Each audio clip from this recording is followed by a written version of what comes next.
আসসালামু আলাইকুম। হ্যালো সবাইকে, welcome back to my new video. আজকের ভিডিওতে আমি আপনাদের সঙ্গে শেয়ার করব খুবই সহজ এবং ইউনিক একটি রেসিপি।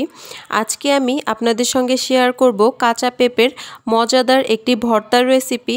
আমি 100% গ্যারান্টি দিয়ে বলতে পারি এই ভর্তাটা আপনারা কখনোই খাননি। নতুন স্বাদের এই পেঁপে ভর্তা করার জন্য প্রথমেই আমি একটা পেঁপে কেটে নিয়েছি। আমি আপনাদের দেখিয়ে দিয়েছি আমি কিভাবে পেঁপেটাকে কেটে নিয়েছি। একটু পাতলা পাতলা করে ছোট করে কেটে নিয়েছি, এতে করে পেঁপেটা তাড়াতাড়ি সিদ্ধ হয়ে যাবে। আপনারা আপনাদের পছন্দ অনুযায়ী যে কোনোভাবে পেঁপে কেটে নিতে পারেন। এরপর আমি ডাল নিয়েছি 1/3 কাপ। ডালটাকে আমি খুব ভালোভাবে কচলে কচলে ধুয়ে নিয়েছি।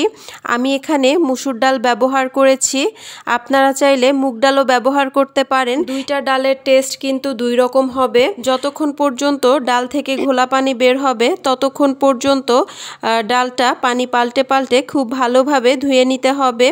এরপর 10 থেকে 15 মিনিট ডালটাকে ভিজিয়ে রাখতে হবে। এতে করে ডালের ভেতরে একটা কষ থাকে, সেই কষটা বের হয়ে যাবে। এতে করে ডাল রান্না করার পর অথবা ভর্তা করার পরে খুব বেশি টেস্টি হয় আর সেদ্ধ হতেও খুব বেশি সময় লাগে না। এরপর আমি ডাল আর পেঁপেগুলোকে একটা কড়াইতে নিয়ে তার মধ্যে 1 মগ পানি দিয়েছি। ছোট মগের 1 মগ আমি দেখিয়ে দিয়েছি আমি কতটুকু পানি ব্যবহার করেছি। ওই পানিটা দিয়ে আমি ঢাকনা দিয়ে ডাল আর পেঁপেটাকে খুব ভালোভাবে সেদ্ধ করে নিয়েছি। মাঝখানে 2-1 বার ঢাকনা তুলে নেড়েচেড়ে দিতে হবে। এরপর যখন পানিটা একেবারেই শুকিয়ে আসবে তখন এটাকে নামিয়ে নিতে হবে। এরপর গরম অবস্থাতেই আমি এটাকে ম্যাশ করে নিয়েছি পটেটো ম্যাশার দিয়ে। আপনারা চাইলে যদি হাত দিয়ে করেন তাহলে ঠান্ডা হওয়া পর্যন্ত অপেক্ষা করবেন, এরপর ম্যাশ করে নেবেন। একদম পারফেক্টলি ম্যাশ করে নিতে হবে। ডাল আর পেঁপে সেদ্ধ করার জন্য অতিরিক্ত পানি ব্যবহার করা যাবে না। এতটুকু পরিমাণে পানি ব্যবহার করবেন যাতে সেদ্ধ হওয়ার সাথে সাথে পানিটা শুকিয়ে যায়। যদি আপনি অতিরিক্ত পানি ব্যবহার করেন আর লাস্টে পানিটা ছেঁকে ফেলে দেন তাহলে কিন্তু এর পুষ্টিগুণও নষ্ট হয়ে যাবে, সেই সঙ্গে এটার টেস্টও ভালো হবে না, পানসে লাগবে। এরপর আমি একটা কড়াইতে রান্নার রেগুলার তেল নিয়ে নিয়েছি। তেলটা গরম হয়ে যাওয়ার পর এর মধ্যে আমি দিয়ে দিয়েছি পেঁয়াজ কুচি, কাঁচামরিচ কুচি আর রসুন কুচি।